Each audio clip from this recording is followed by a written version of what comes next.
We have before us the opportunity to forge for ourselves and for future generations a new world order. This crusade, this war on terrorism, is going to take a while. We came, we saw, we died. We tortured some folks.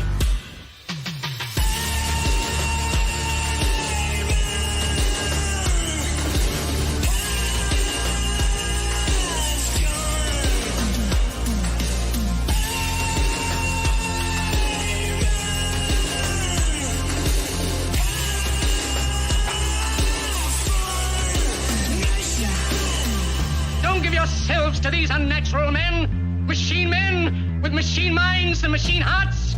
You are not machines, you are not cattle, you are men. You have the love of humanity in your hearts. You don't hate, only the unloved hate, the unloved and the unnatural. Soldiers, don't fight for slavery, fight for liberty.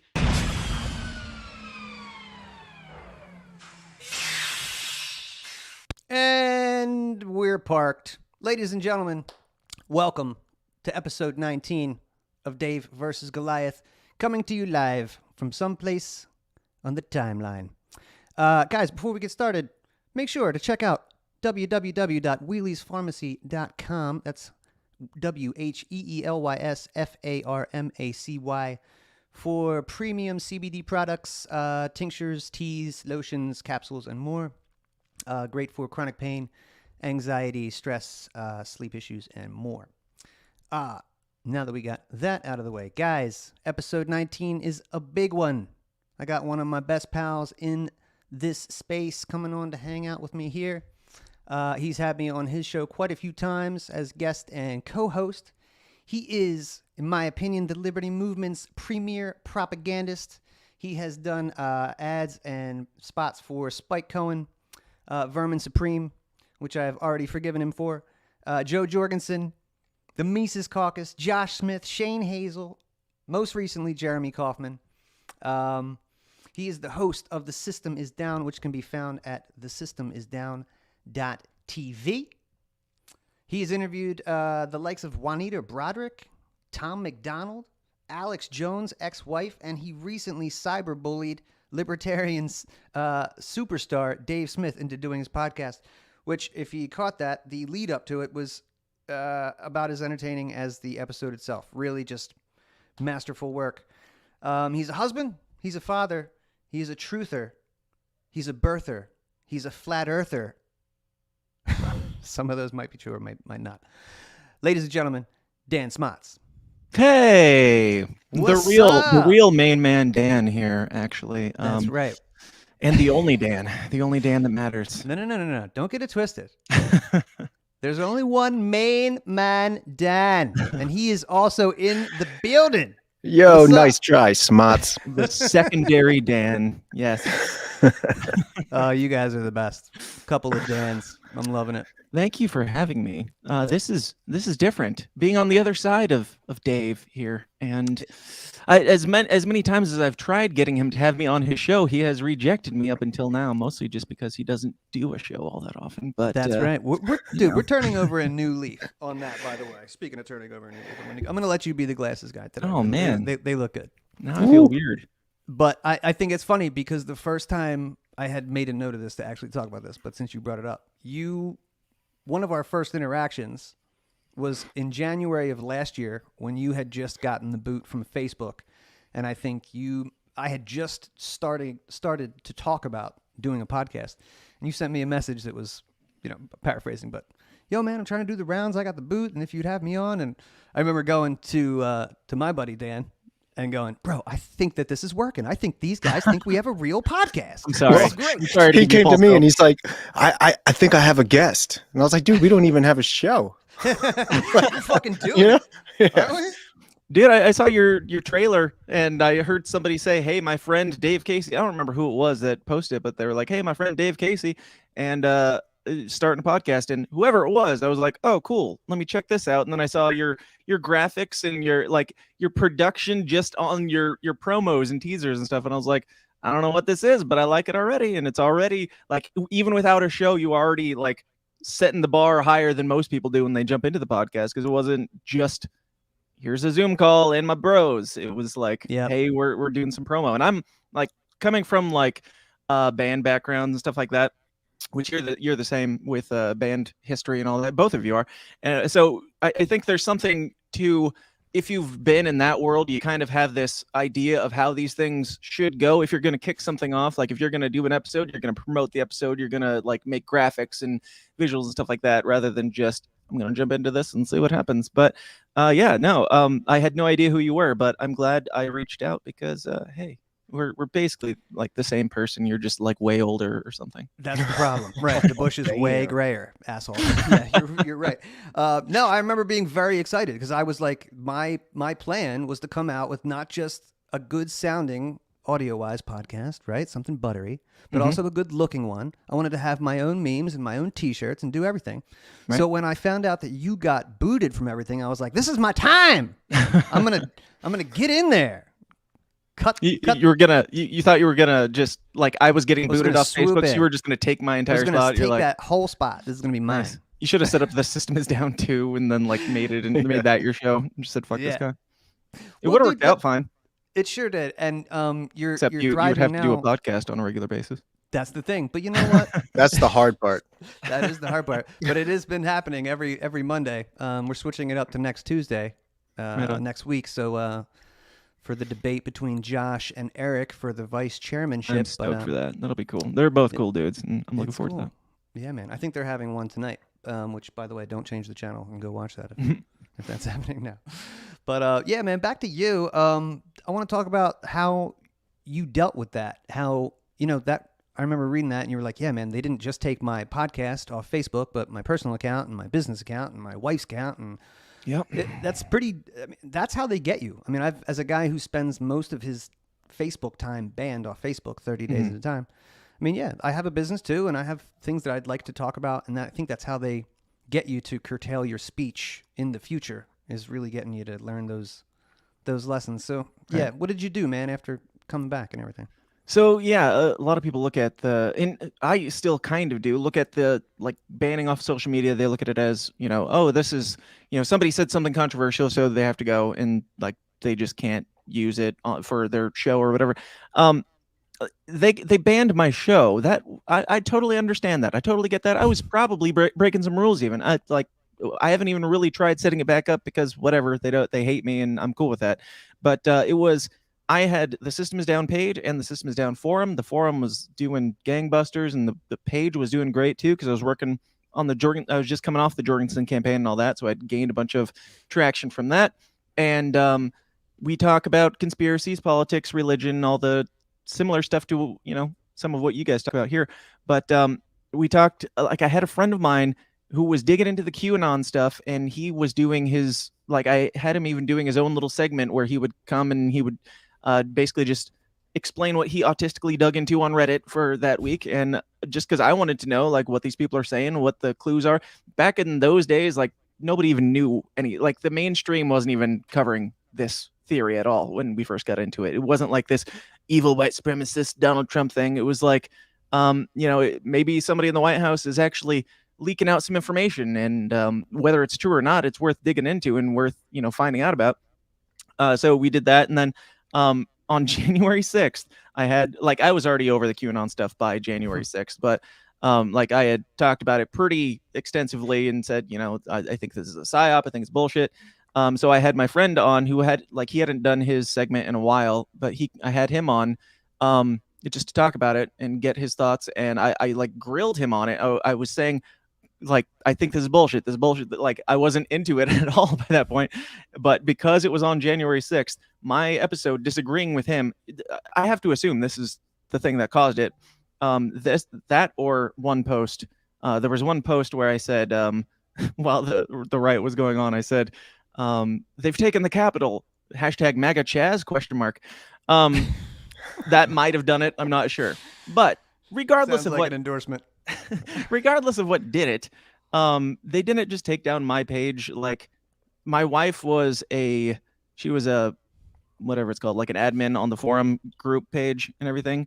I assume that's why she got kicked, but I got pulled it wasn't just the podcast. It was my personal existence on Facebook. It was like 15 business pages and my wife's personal account, and she had a couple business pages as well. So then I at the time was doing things pretty exclusively through Facebook, even for my business, and I still kind of do. But yeah, to actually answer your question in a very long-winded way, I basically just hit the ground running, and you were part of the hitting the ground running, was to just be like, hey, let's make sure like this information gets out there. Let's make sure people know I'm not dead. Like I'm still alive here. And you know, yes, there was a part of it that's like, I need to promote this show because I lost my main source of promoting this show. So let me go on some of these people's thing and talk about it. But really, like I hit the ground running with, got on a bunch of interviews and stuff like that, booked those up as much as I could. And then I set up like all the things that you say that you're going to do or you should do, like getting on these alt platforms or setting up a mailing list and that type of thing. I did that very quickly because that's all it took for me to be like, well, I cannot rely on Facebook for anything, let alone my bread and butter. So yeah, I set up a mailing list, set up like I pulled down my website because my website was basically like, it was fine, but it was kind of just bland or whatever. And I was like, this is moving forward what is going to like be my backup or my everything, and I need to focus on the website as much as possible. And a lot of people, like more people, really need to start looking into that because yeah, I pulled down the website, put up a coming soon page or whatever, and then I had somebody that I brought in to retool that all. And yeah, just trying to be as independent as possible, and it's not easy. So it takes a kick in the pants sometimes to get you there. So I would recommend people just assume that you're going to get that kick in the pants here anytime soon, and go ahead and start making the plans, because it'll be a lot easier to make it good if you aren't under, you know, the gun with threat of not getting any of your audience back. Like that's a great motivator, but I would recommend you do it sooner than later. But it's the Tom Woods plan: stockpile those email lists, because he says it's happening, right, you know, email sooner or lists later. suck. Sure. Emails. So my God. Tedious. Yeah, man. I think that's it. So, geez, are you taking notes, man? We got to get a website. They can't take away our website. Well, they can, but Well, it's a whole lot harder. Damn it. just ask Parlor. What I do I mean, have that to doesn't do? always go great. Yeah, True that. right. I think that thing was an inside job. I don't know. They still send me texts from when I signed up for it. Yeah. Probably the first time I got a Twitter ban. Yeah.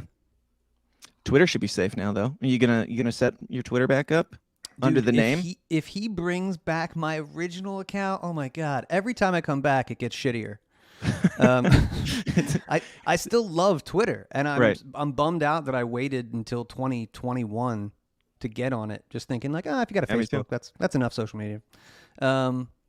You know, Yeah, you were probably like 6 months ahead of me getting on Twitter, because I got on, like, that was another thing. When Facebook booted me, I was like, I guess I'll tool around with Twitter a little bit because Facebook hates me. And then I get on Twitter and I'm like, oh, Dave's here. Oh, Josh is here. Oh, Yeah. cool. These people are cool. Like, oh, this is the Thunderdome. Right, and they're funnier on this platform, and they're more based on this platform. So I like, thank God for Twitter. I know it has its downsides, but I mean, it's the only platform where you can like tag John Podesta in did you see that video I posted yesterday? I like shared it. It's like this guy, it's puppeting these. Yeah, I didn't like it because I didn't like it, but yeah, I saw it. Yeah, I did see it. Yeah, I said it was like John Podesta's like sales pitch or something like that. I got some DMs, people being like, "Are you trying to get killed?" I'm like, I'm not sure. I'm surprised you can even testing the waters. Can you even say that guy's name on social media? I guess so. Things are changing. He's got a Twitter. That's the thing on Twitter is keep it really vague and kind of like imply a lot, sure, but keep it vague. Because I just said, is this his sales pitch? I didn't go on Twitter and say, oh, this is John Podesta's Pizzagate scandal, blah, like, yeah, just keep it vague. People know what in the spirit cooking do we have here? Exactly. Yeah, that guy's a fucking demon. I can't believe he has a public Twitter account. Right. That's cool. I'm glad you can tag him. It is fun. So you've been doing, how many years have you been doing the podcast? You know, I was just asked that a couple days ago, and I don't know. I meant to look it up and find out, but I don't recall. It's been, You're I at don't least know. 3 or 4 years deep, right? Yeah, 4 to 6, somewhere around there. Right. I think it's, somewhere around 4, maybe 4 or 5. You've had some cool guests. You really go for it. Juanita Broderick you had on, and Alex Jones' ex-wife. Yeah. I remember cracking up when you told me that.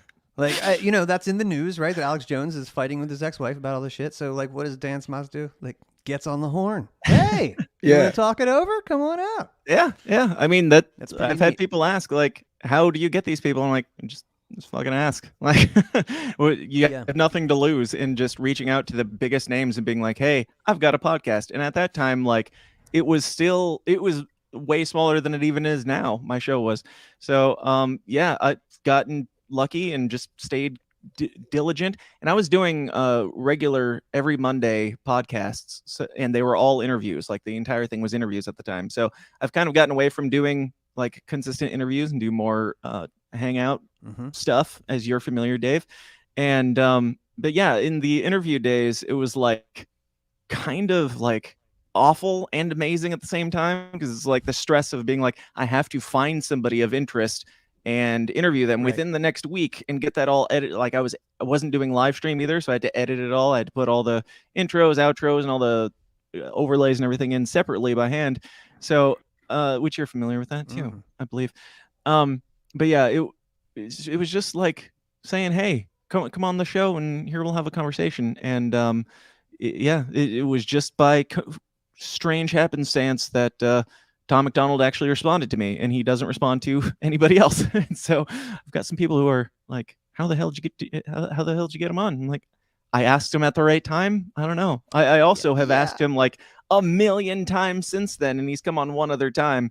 And I have his cell number, but still, it's almost impossible to get him. So don't hold your breath. That was a big one for you, though, because you really enjoy his music, the message, and I'm sure you got a nice boost from that, too. It was a good talk. I watched the last one that you had with him. It was good.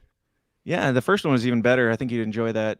Well, not necessarily better, but like more digging into like his thoughts on conspiracy theories and truther stuff and that type of thing. So you might enjoy that one even more. This time I got the title of the Libertarian Illuminati, which I wear as a badge of honor. But grilled him some more on some political stuff. But he's a libertarian. He's just hasn't figured it out yet.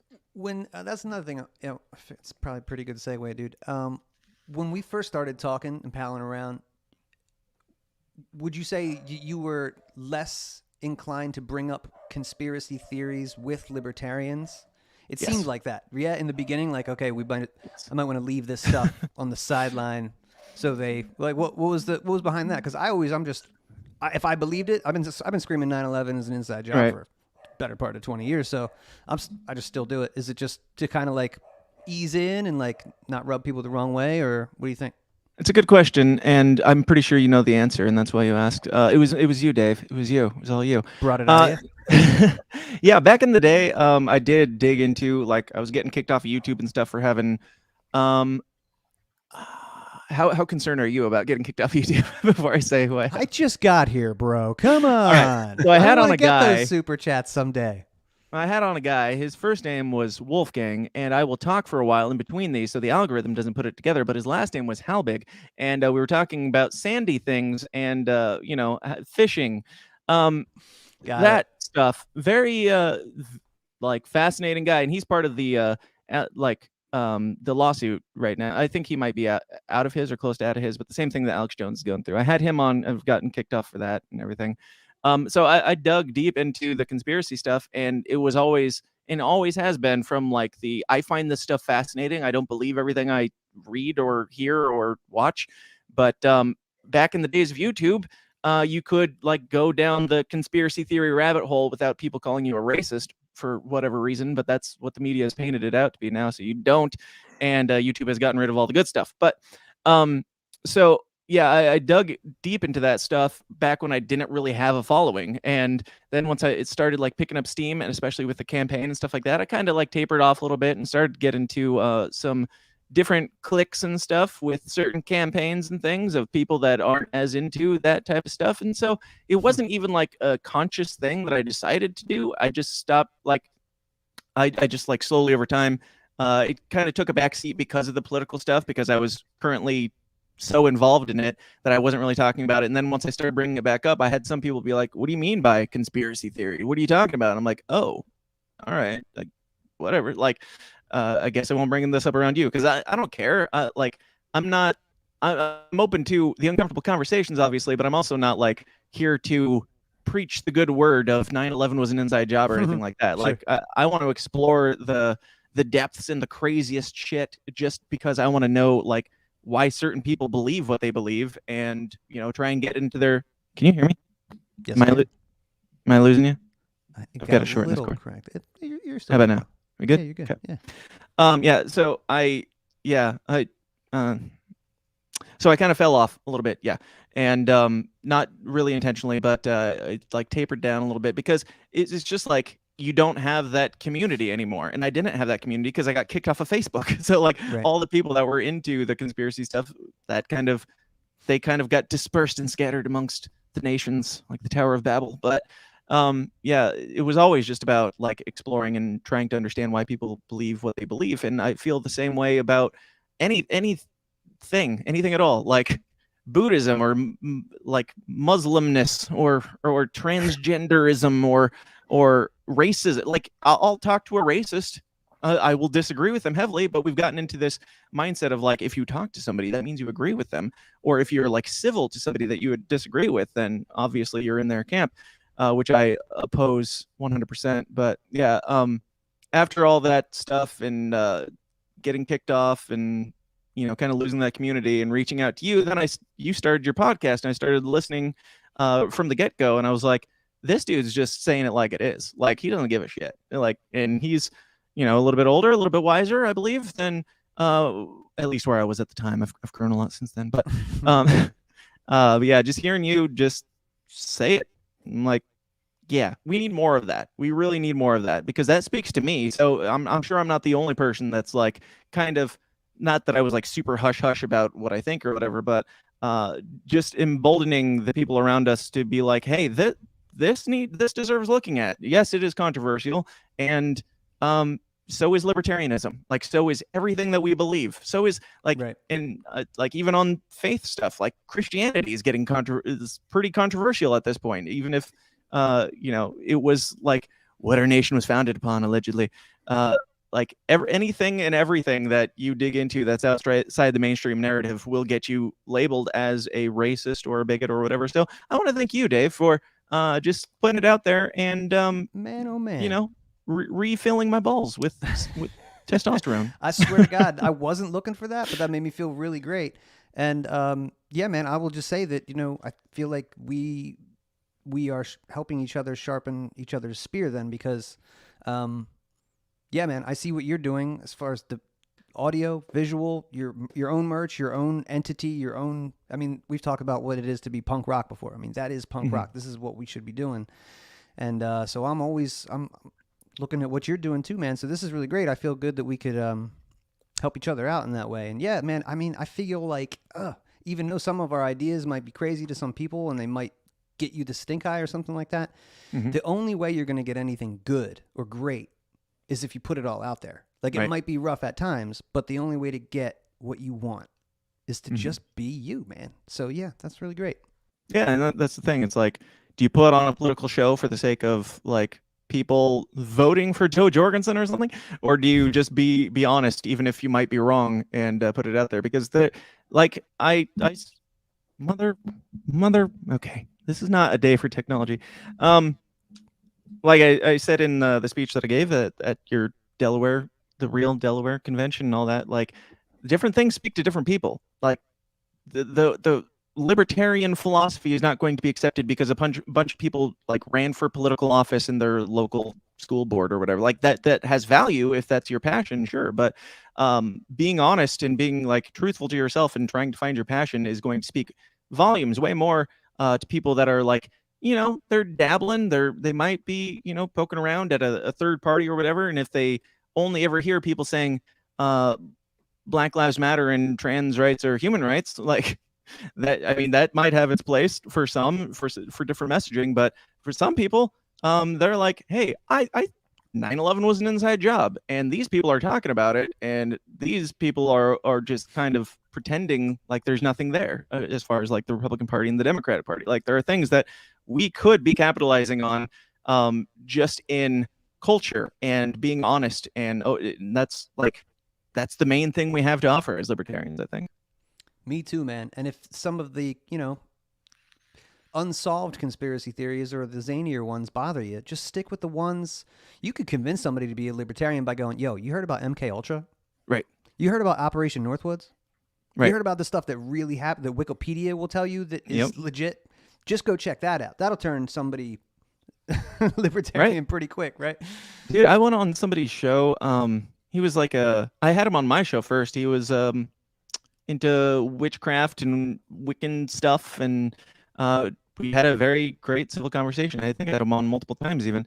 And then he had me on his show, and he was like picking my brain on conspiracy stuff. He was like completely against it 100%.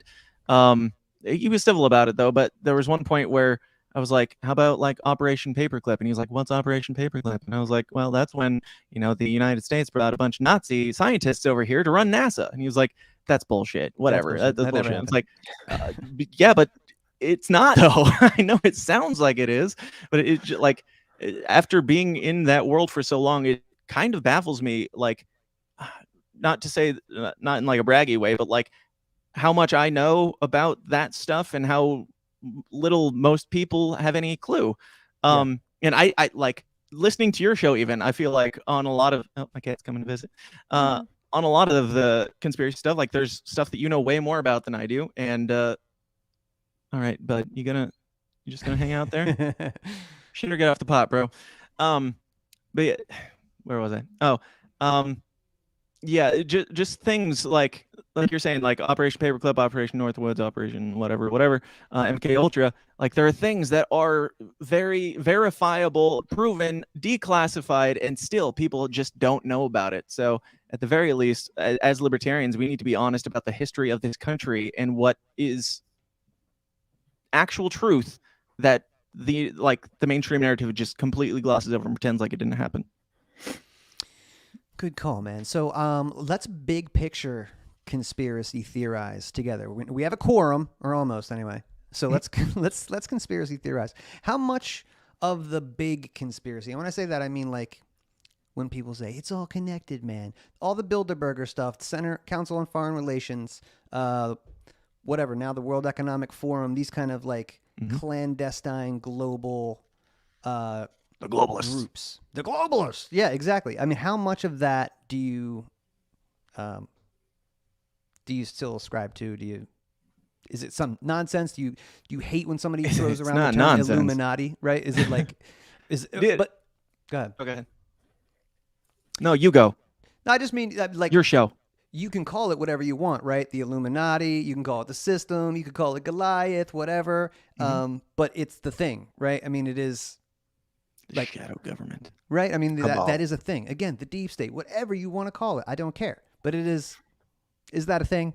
I think, yeah. I don't care what you call it. I kind of have two sides. There's a part of me that's like, yeah, they're all a bunch of freaking Satanists behind the scenes running this thing, and they have their agendas. And there's a lot of signs that could point to that. So I, at the very least, completely understand why people jump to that conclusion. But I kind of always hold like pretty much all theories with like two sets of views, or I try to like give the benefit of the doubt, like how could this possibly make sense with, if you take out all the mysticism and all the crazy fun stuff, just looking at like I don't know, maybe there isn't an Illuminati, or like I don't care what phrase you use for it, but it doesn't really matter if there's some organization called the Deep State. We have a president of the United States right now who keeps saying they didn't want me to talk about this. They told me to stop. I'm supposed to call in these people. I'm supposed to get these. Like he's saying it out loud. He's saying the quiet part out loud in the same way that Donald Trump does. Like it doesn't matter if there is like some shadowy government in the World Economic Forum. I mean, kind of speaks for itself that there is. But yeah, even at the very like strip all of that stuff away, you still have like a president of the United States that is clearly not making decisions. Like he's clearly not the one in charge here. What more evidence do you need that there's some sort of shadow government, or at the very least, this thing doesn't work in the way that they say it does. And that's, for me, always the main point that I go back to. It doesn't really matter what is. I don't know what is, and you don't know what is exactly, but we do know that it's not what they're telling us. And that should be enough for us to go, the system is down. Like, you're all full of shit. Like, I can't trust you because you're lying to my face constantly. And I think the problem is they like all the different, we keep saying whether you call it this or whether you call it that or the deep state or the Illuminati, like that's cool because it's even harder to figure out. And I think that's sometimes why you can run with all those different things. Like PQ had a good point on the other day too. And he was like, I don't know if it's the World Economic Forum because you can say whatever you want online about them and you won't get kicked off. It's true. Versus a lot of other things. Who did he say you couldn't talk about though? Hold on. Where's my bell? Don't say it. Wait a second. Talk about that. Right. Yeah. I can't find it. I just had it. Oh, I saw that. Ding. I was not making the connection. They were making the connection to Ryan Dawson. That's right. That was going to be my last conspiracy theory. No, I'm just kidding. No, I do want to keep this channel. I have talked about that as well with a guy that, and I've gotten a blog articles written about me for having a certain person on who I'm really good friends with, and he is not. I'll say this up front. He's not anti-Semitic. He's not. He is just like, there's some questions here, and there's some people that we're not allowed to talk about, and some more and he's digging into like very cut and dry, just factual. Here's the trends in history. Here's some things that happen. Like, it's certainly not my hill to die on, and like people like Owen Benjamin have dug into it as well and gotten blacklisted for it and everything. It's like, and like I don't think it's necessarily a particular race of people that are doing anything. I think certain governments seem to have a lot more pull than other governments, but yeah. When I did that episode, I released it on my website and everything, but I put up like a video that was just like, I know this is going to get taken down, so go listen to this here, and they left me alone because of that. So you can find it though if you really want to be mad at me. So that's interesting. I saw that. I saw Pete say that, and I don't know. I mean, it is interesting how Klaus Schwab is the archetype of like the superhero villain. I'll give you that. And I know Dan Smotz, I know you'll look at every conspiracy theory with a stink eye. Oh, what do they want me to think? Right? You know what I mean? Like that's obviously the way you should go into it. But I mean, in his own words, it's so awful. But have you seen his apprentice? There's always two, right? Star Wars nerd. There's always two of these guys. Yeah, the rule of two. I mean, how did the dark side, the Sith, ever think they were going to survive if they can only ever have two in one apprentice? You know about this guy, Yuri? I do believe I've heard some clips, but no. And this is like the World Economic Forum stuff. Actually, you've done great at covering that more than I have. I haven't dug into it all that much, but that's why I have you on to. I am very fascinated with it. This reminds me, I mean, they've been talking about, it used to be Agenda 21, and now they have the 2030 plan. That's the UN plan. And it seems like the World Economic Forum, for all intents and purposes, the corporations that are its, whatever, that collage of corporations, have essentially like commandeered the United Nations and its health departments and everything else in the name of a global technocratic corporatist takeover. Global.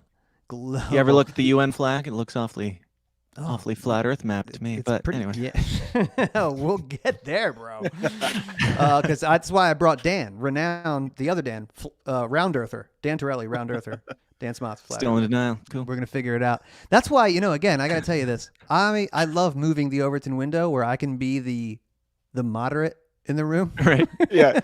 That really makes me feel good. We got the two extremes. The sensible middle, right here, baby. They were just like, I don't care.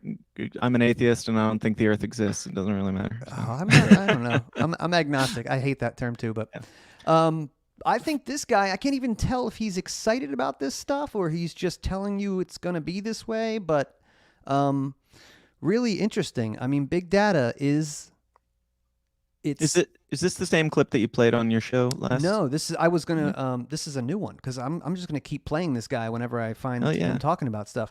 But he's talking about biometrics and how it used to be cool for Big Brother to like spy on you in the streets, and now we want to know what's going on in your body and every movement you're going to take and so forth.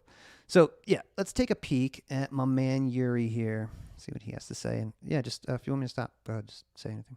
COVID is critical because this is what convinces people to accept, to legitimize total biometric surveillance.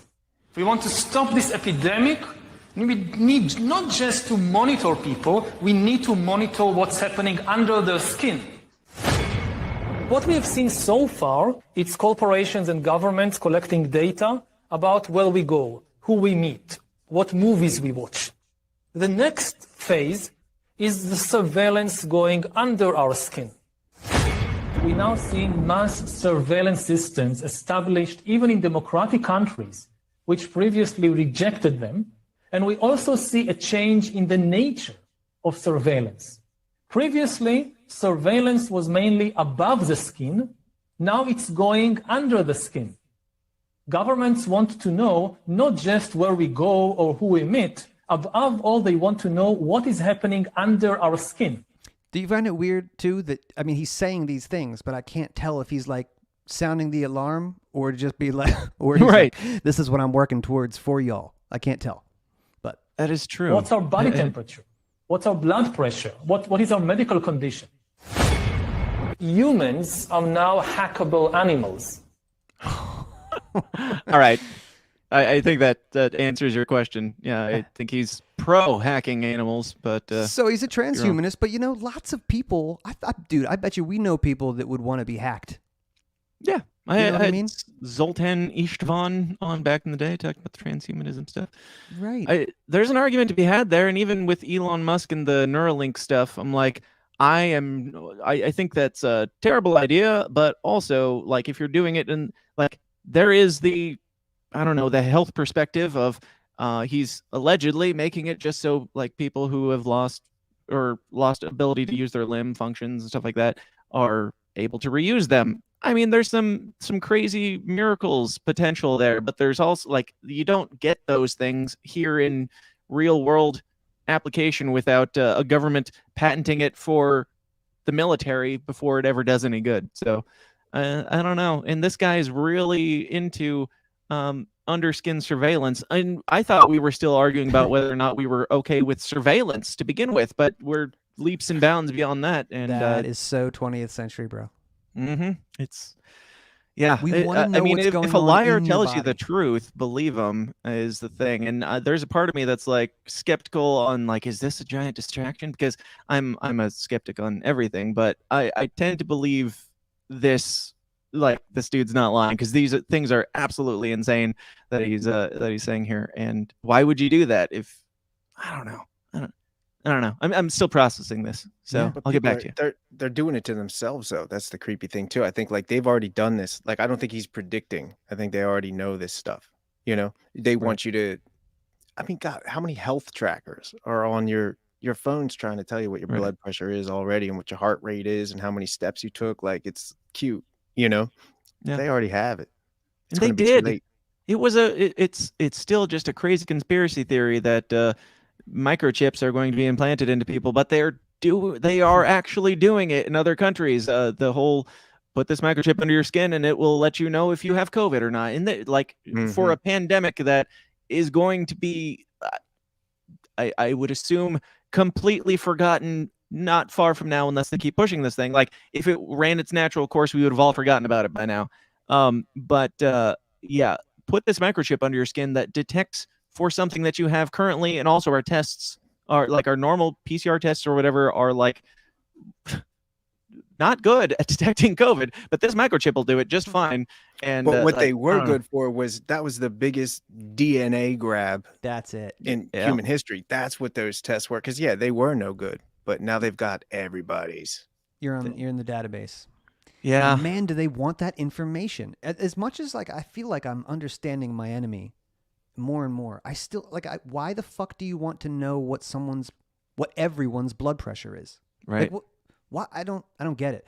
But this does, you know, when you're looking for the big picture stuff, like this is what the system would want, right? To snap everyone to the grid. Everyone is a participant. Every dollar transaction, no cash, right? Everything's digital, so we can see every single thing that you're doing in your house, in the street, in your business, in your body.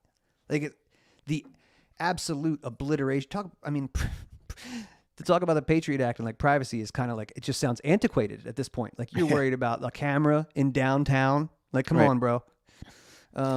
Your government doesn't love you. Like we have to keep reminding people of that first and foremost. Like, I don't know what they're doing or what their plan is. It doesn't really matter. All I know is it's been pretty clear that anytime the government is trying to help you, or anytime the government does help you, it's only because it benefited them more.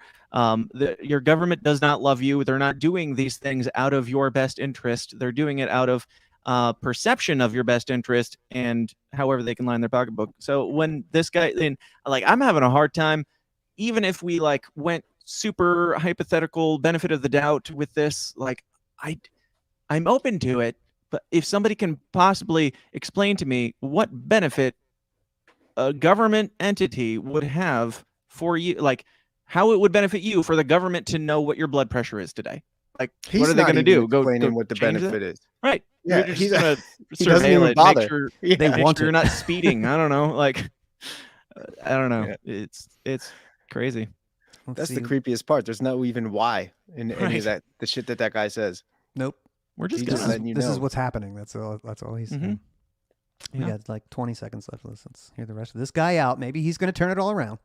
Sorry, I thought we were done. The whole idea that humans have, this, they have this soul or spirit and they have free will. This idea that you have free will and a spirit, get the fuck out of here. And nobody knows what's happening inside me. So whatever I choose, whether in the election or whether in the supermarket, this is my free will, that's over. Ooh. Whoa! That took a This is turn. over. He did sound pretty gleeful about that. This is over. So he's talking about not just surveilling your insides, he's talking about controlling you, literally, because he's like, you're not going to have free will or choice. This whole concept of you being a human, that's going to go out the window. You are a cog in our machine, and we will make sure that is so. That's not even beating around the bush there. Nah, this goes right in line, too, with the CBDCs and energy credits versus a monetary system, right? Where you're allocated a certain amount of energy credits or whatever. Right. If your blood pressure is too high, then you don't get to eat at these restaurants. You know what I mean? I mean, that would be more beneficial than what they're pushing right now, which is fat is healthy. And also there's a pandemic that's wiping out fat people. I don't know if you've seen any correlation there or anything, but yeah, I don't know. I don't think that the government's going to help them slim down for their benefit, though. Yeah, they're trying to figure out just exactly what you need to survive, just to keep you alive, maybe. Be a good little soldier. Yeah. Let's you mentioned government's intentions there, Dan, and not to be fooled by what they tell you. So we'd be crazy not to talk about Elon Musk and what his, we know what he's doing, but I'm interested in what you think his intentions are. You're going to have to be more specific. He's doing a lot of things these days. So, the guys, I think he purchased Twitter, or that's going to go through. It's looking like it. Which people are very excited about, and rightfully so. I'm excited about it, the potential of it, and if he is the real deal, and he's doing this for the reasons he says he is, and people think, in the name of free speech and dialogue, I'm all about it. That's great. But I'm skeptical because obviously the richest man in the world probably got there, with some help. I have a hard time believing that anybody gets to that position without, playing the game. So going to an island or two. Maybe going to an island or two, or maybe they kept this guy's record clean, so they knew that would be coming up or something. But the entire idea of the smart city, the smart grid, the smart car. I mean, this is the player in that game. So it sounds like the things that he's into. I mean, Teslas are cool. Everybody likes Teslas, but that's not going to empower humanity. I don't think the electric car as much as people think. Yeah. It's not that it's electric. It's that it's on the grid. It's that it's snapped to the system, right? That's what that car exists for. So if you, in 2030, Klaus Schwab's America, your energy credits might not let you drive your Tesla into the city anymore. Or maybe you'd be forced to move into the technocratic cities because you're only allowed to drive 10 miles a day. Right? Who knows? But I do know that, big data surpassed big oil and big pharma, all their billions. People want the information even more than that. Yeah. So Twitter strikes me as like just a wet dream for a technocrat. Like I want all that information, plug it right into my Neuralink and give me all. You know what I mean? If you were a guy like that, imagine controlling the communication and the ideas through Twitter, and then the movement as well. Yeah. Tesla. Yeah, I mean that's all encompassing. Yeah. Yeah, I hate other this people shit have on been doing it everybody's for free- quite a while. They've been controlling narratives and deciding who gets to hear what information. Yeah. So, I like. Do I trust him? That's about it. I like. Man, I want to love Elon Musk so much because of all these fun-based things he's doing, and he's using his money in the most entertaining way possible. Like when you get to that status of richest man in the world, I mean, how awesome is it that we live in a timeline where the richest man in the world is like also a fucking Twitter troll? Like it's incredible. Does it feel like the rush you get like when Trump would like set someone on fire? Like I feel like there's something very Trumpian about it, about a guy who can just I don't trust it. Right. It's very similar in a lot of ways. And he's a lot smarter. He's more eloquent. He's got more money. I don't even know if he's more eloquent. He's not like a good speaker or anything. He's just better than Trump. I mean, you know. Well, yeah, that's true. He's at least a high school level, you know.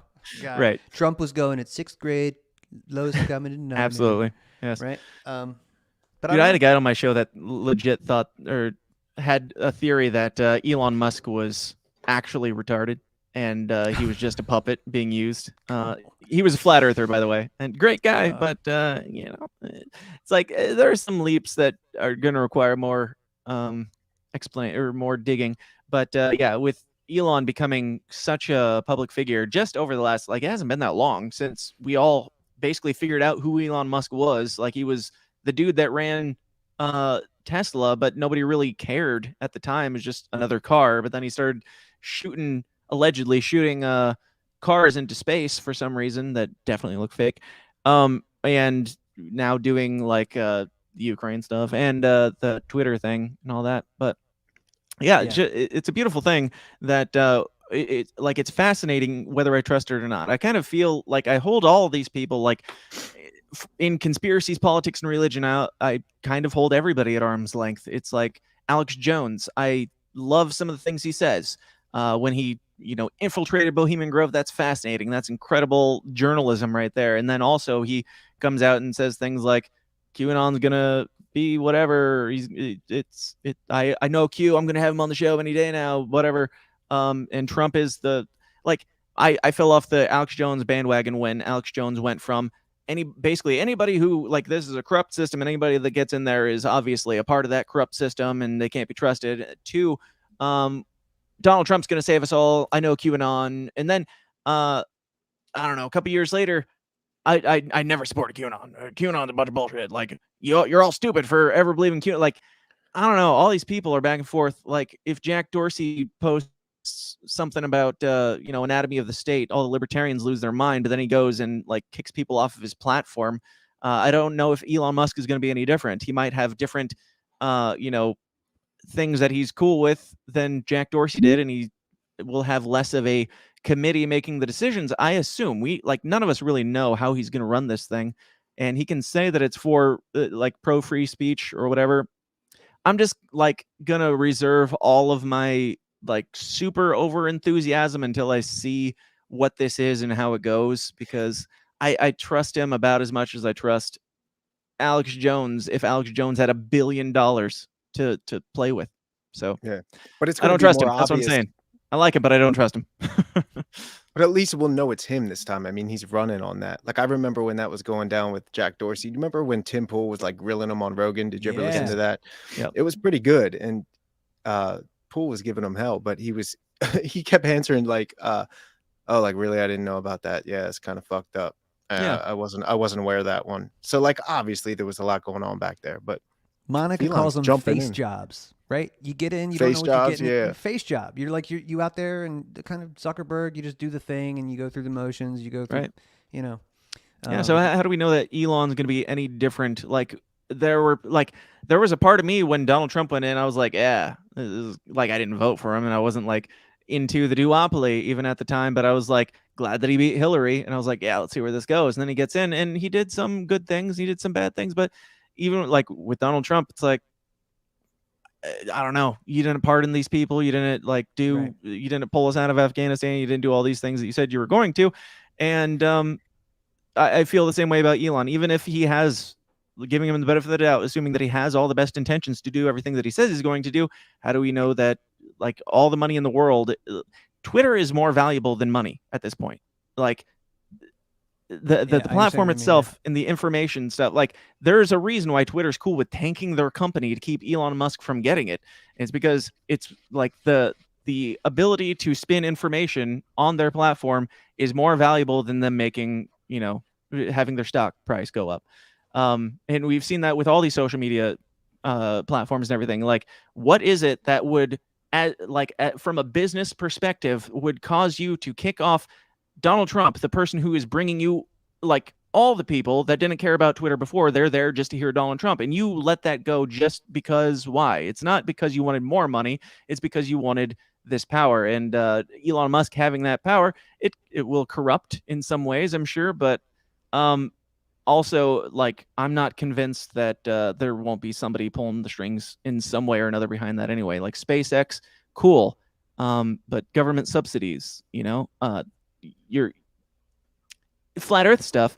Like, I can praise a private company for going into space, but also be like, yeah, but the government still has a hand in that in one way or another. So if there, hypothetically, if there is some conspiracy or cover up to some of these things, we're not going to know about it because I don't know, whatever. I'm rambling. So man, it's great. He did tweet, and I guess it's just his words, but this is one of the last things that I saw. He said, "Free speech is the bedrock of a functioning democracy, and Twitter is the digital town square where matters vital to the future of humanity are debated. I also want to make Twitter better than ever by enhancing the product with new features, making the algorithms open source to increase trust, defeating the spam bots, and authenticating all humans. Twitter has tremendous potential. I look forward to working with the company and community of users to unlock it." So that's all very good. I like that. Yeah. More transparency is great. We're also talking about the guy who like went on Rogan a few years back and said, "I tried to warn them about AI before it was too late. I tried to warn them. They didn't listen to me." And now he's like, put a Neuralink in your brain. Like, I don't know, man. Like, it seems like if you were really that concerned about AI, like, or maybe he was, and maybe he's just like, well, I can't beat him, so I might as well, be the leader in all of that. So, I don't know. It looked like when he was on that show, it looked like he was like, "Look, man, we're past the point of return. Yeah. Like, I don't know what it's going to be like. Might be bad, but it's definitely. So I might as well make a profit off of it." Yeah, he's in there, right? Yeah, that is terrifying. Neuralink. Oh, yeah. I don't know, man. Oh fuck, you're gonna make me Neuralink, dude.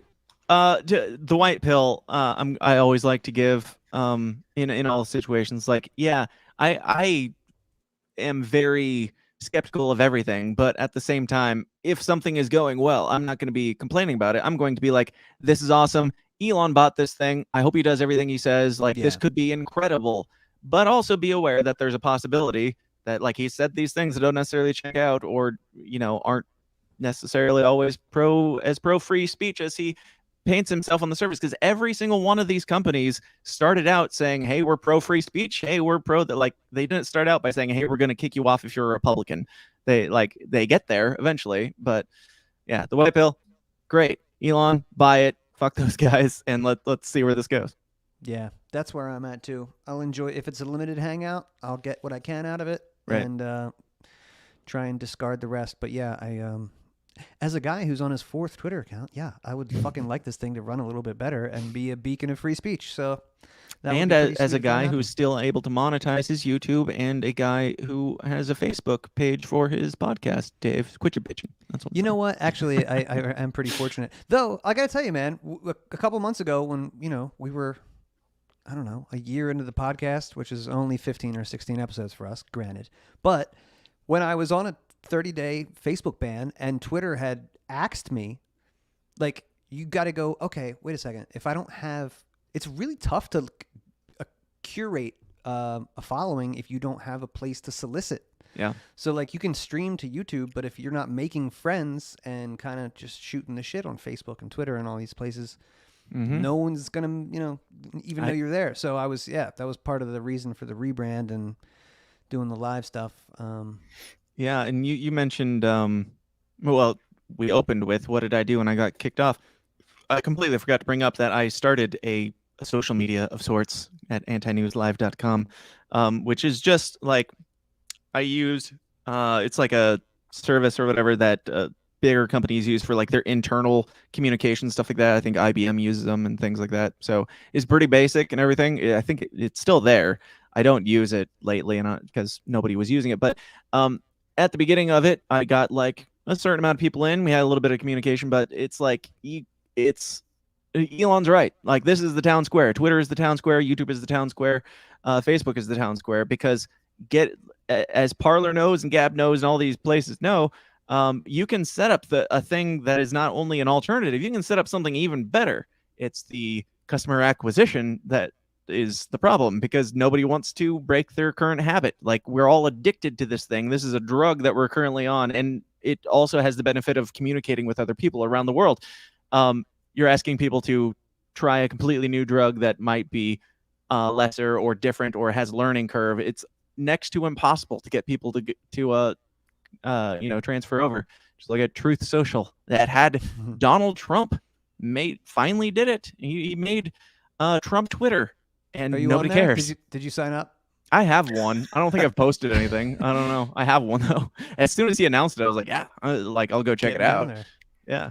I love that. Truth Social. He puts it in the name. This is the truth one. This is where you come for the truth. Right. I just found out today. I was talking to somebody on Twitter about it, ironically enough, and they said that we figured out it's called a truth. When you instead of a tweet, they call it a truth. Oh post my a God. truth. I'm like, oh my God, like that's so bad. That's just bad, because pretty ballsy. There's going to be a lot of bullshit on your website, bro. Right. Don't call everything, especially for truth. free speech, and you're calling everything on there truth. No, that's not good. But yeah, it's like, tell me you want to be Twitter without telling me you want to be Twitter. Like, Facebook doesn't. You don't Facebook a thing. You post a thing. You just call it a post, dude. You don't have to call it a tweet or a truth. That's stupid. So let's talk about one other guy who's in the news quite a bit and debated in our circles, man. Ron DeSantis is going to war with the Satanist cabal known as Disney. Are you aware of that? I'm aware. Yeah, you're aware of that. Are you, I imagine you're not a DeSantis for president guy. That's probably not you. No. Stay in Florida, right? Keep doing that. Yeah. I don't know. If I had to choose between DeSantis and Trump, which I know is a false choice there, but like, realistically, if those were the two options and I, gun to my head, had to choose one, I probably would choose DeSantis. But honestly, I don't want either one of them in there. And DeSantis, I would prefer that he hang out in Florida and stay local.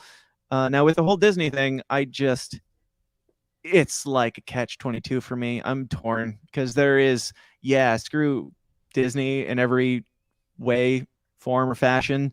Screw those guys. For many reasons that we can get into if you want, but screw those guys, and great, but also like bad precedents. And I've, like, even with the lockdown and stuff, there was a time, like, at the beginning, I came out and I was like, Ron DeSantis is a badass. This is great. And then I came back later and I was like, I do kind of have to dial that rhetoric back a bit, I think, because this is a guy who is abusing his power in one way or another, because he did lock down. He did take away, he stripped you of all of your liberty right off the bat.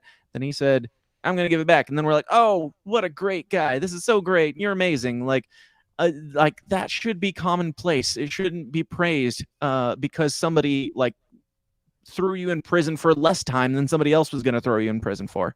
I mean, that's a little bit extreme, obviously, but it's like, why are we praising these power dynamics in any way? It's great when, an enemy or somebody suffers a consequence in their society or whatever, that has its value.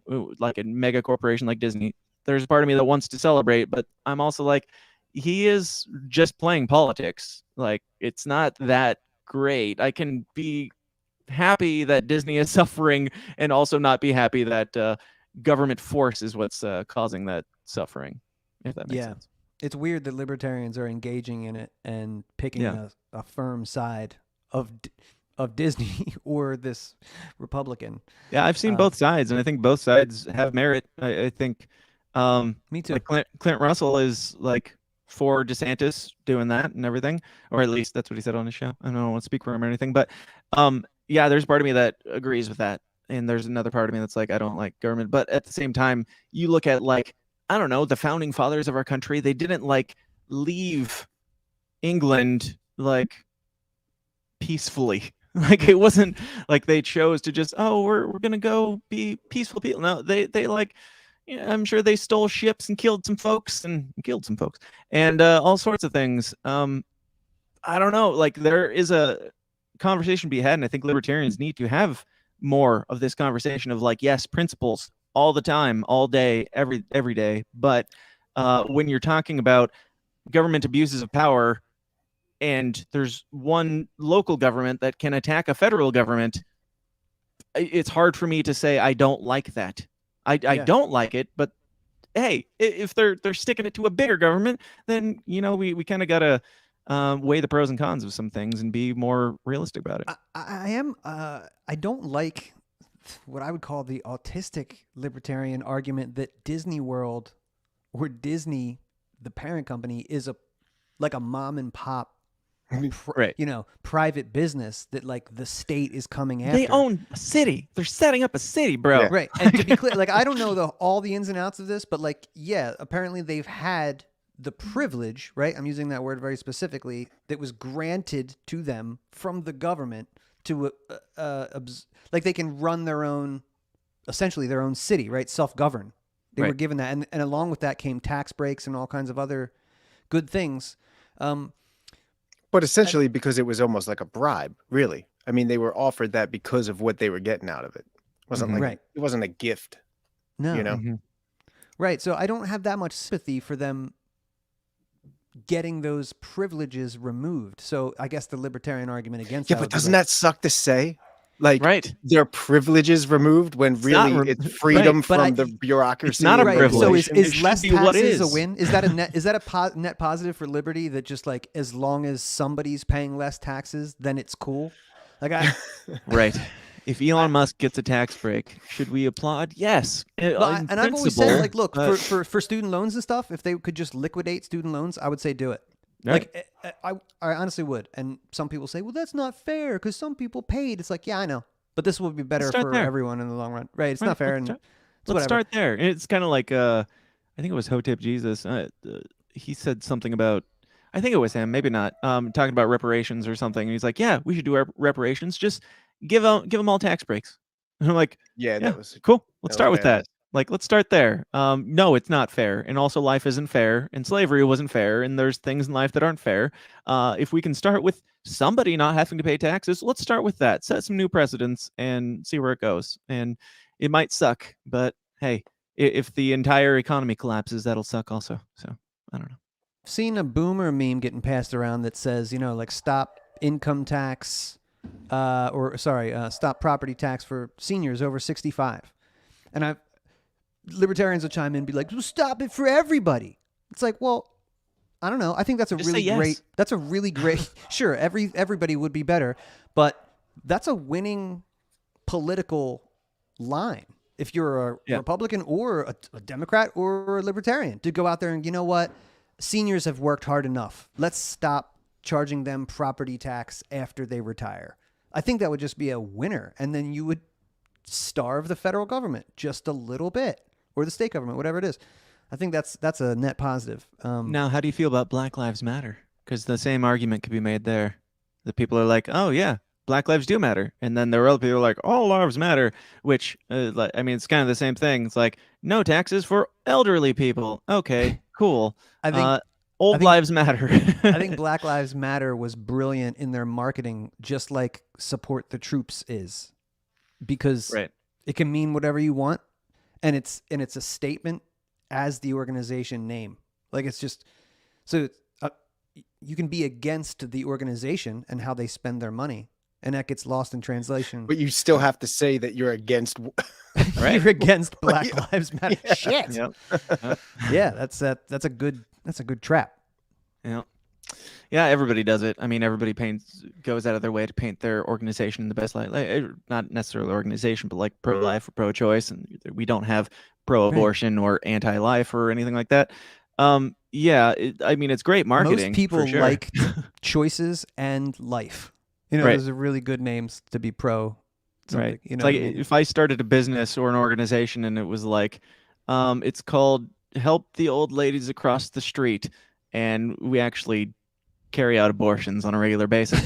But people who oppose me would have to come out and say, I am against helping old ladies across the street. They're evil. It's like, I don't know. Nobody's honest, but yeah. Right. David Bradley's in the chat. Yeah, saw him. Sup, nerds? I like when nerds call other people nerds. You can say it because you're a nerd, so it's cool, nerd. I have an R2D2 tattoo, so I'm not even gonna deny.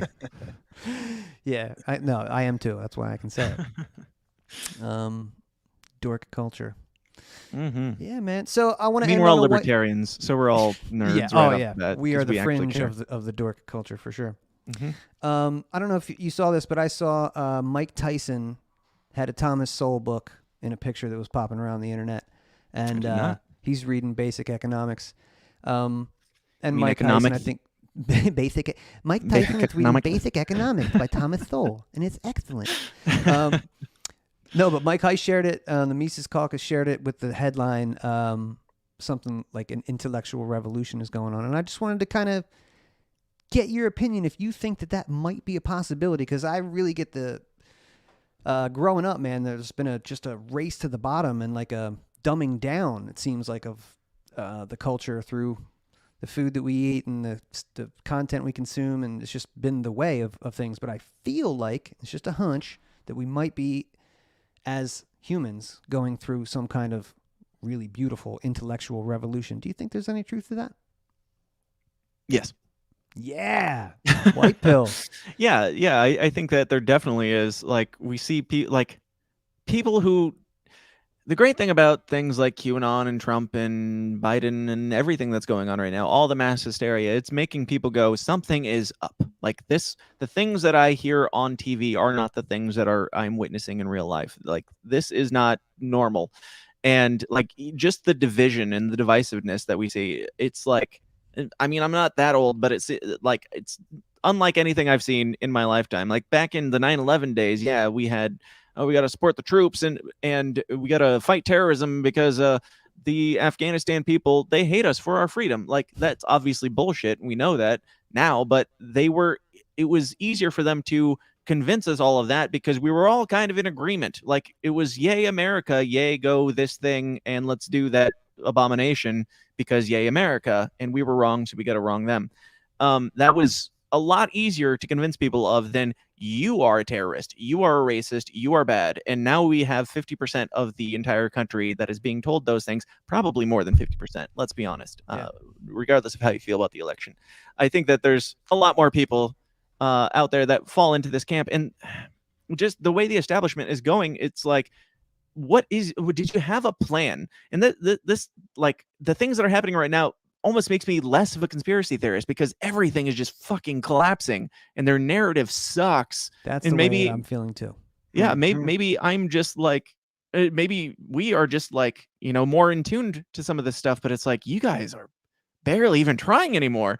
I think less of like shadow government and Illuminati, like giant picture stuff, because I'm like, man, you guys got to be better than this at this, if that's the case.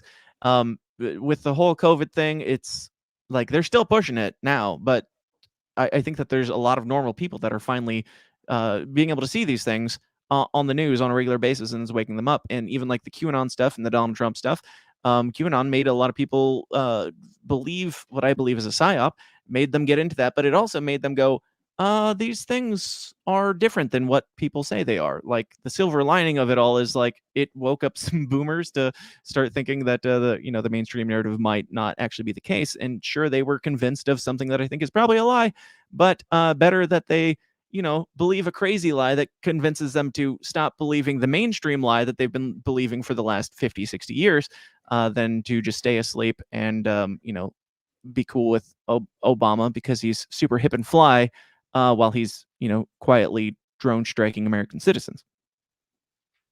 So, yeah. Oh, I can't hear you. What happened? Yeah, you're muted, dog. Oh, sorry about that. I was saying, yeah, it is a journey, and everybody, it's crazy going down that rabbit hole, and everybody's at a different phase and whatnot. But yeah, be nice to those boomers. They're trying. That's right. Somebody hands them fucking QAnon on the internet, and they tell their son, "Did you see this?" Yeah. Now I'm remembering what your question was, which is, do I think that we're going in a good trajectory? I definitely don't want to end with QAnon being that good trajectory, but no, I think a lot of people are waking up to this thing, and like we see it with Disney tanking, Netflix tanking with all their bullshit and groomist bullshit, I believe, with a lot of these things, and CNN Plus lasted an entire month.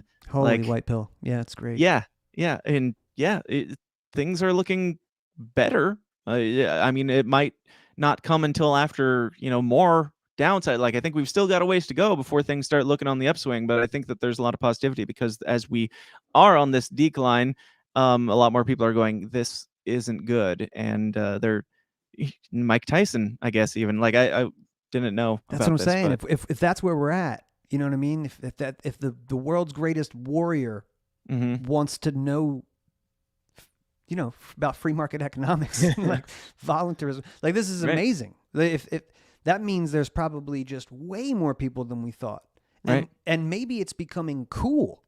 Yeah, you know what I mean. If it's becoming, it's the only counterculture left outside of like Republican like boringness while being called a Nazi. Like, I don't know. It's almost like they. I lost my train of thought. So. Carry on. Lost my train of thought. White pill. Forgotten. Yep. I think it's good. And Mike Tyson, cool. Go out and punch people for liberty. I'm down. Yeah, I mean, bite off some ears for liberty. Look, we can get away. He punched some guy on the plane the other day. I saw some footage of that, and then later on in the day, I was like, "Oh man, this is gonna ruin this guy." Like 30 years later, he's gonna go through this again. And then like the story was like, "No, don't worry about it. The guy he punched was being a real dick." I was like, "Oh, great, cool." Awesome. White pill. Yeah. He's still doing it. Cool, man. Well, that's pretty much all I got for today. So, yeah, why don't you tell people where they can find your show? And even though I think most of the people watching here, Daniel, Shannon, Jack, all you guys in the comments, they probably know where. But tell everybody where. Anyway, dude. Yeah. First off, thanks for having me. There was a comment here that I wanted to read, but it's gone now. Somebody said that Dan is cool or something like that. And I wanted them to be more specific because I need to know. It's a point of contention. Who are you talking about, bro? Choose your next words wisely. No, thank you guys for having me on. Dan, it was nice to meet you finally. You as well. In some way. Yeah, you can find me at thesystemsdown.tv, and all my links are there, at TSIDpod on Twitter. And yeah, you can send me anthrax at PO Box 84, Alito, Illinois 61231, or what have you. But yeah, you can find me on the internet. Just look me up. I'm around. Find Dan on the internet. I mean, Twitter won't willingly allow you to find me. Neither will YouTube. Apparently, I've heard from other people they've had a hard time finding me. But if you know where to look, you'll find it. Just go to thesystemsdown.tv and you can get all the links there. Yeah, man. Keep doing it, bro. You're really crushing it. I'm proud of you. Thank you. Thanks, Dad. Yeah, no doubt. Proud of you too. Dan. Yes, sir. Torelli. What up? Yo, did you have a good time today? Yeah. Other Dan is pretty cool, isn't he? Yeah, he's a good dude. You guys just start talking shit like I'm not here. Yeah. Dan, I'm talking to my home Dan. Hey, you're done. You're done here. I'm just kidding. We'll get into Flat Earth next time. That's right. We didn't even get there. You know what? Next time we should get Jack Casey in here. I was going to say. We'll get a couple Caseys. We'll get a couple Dans.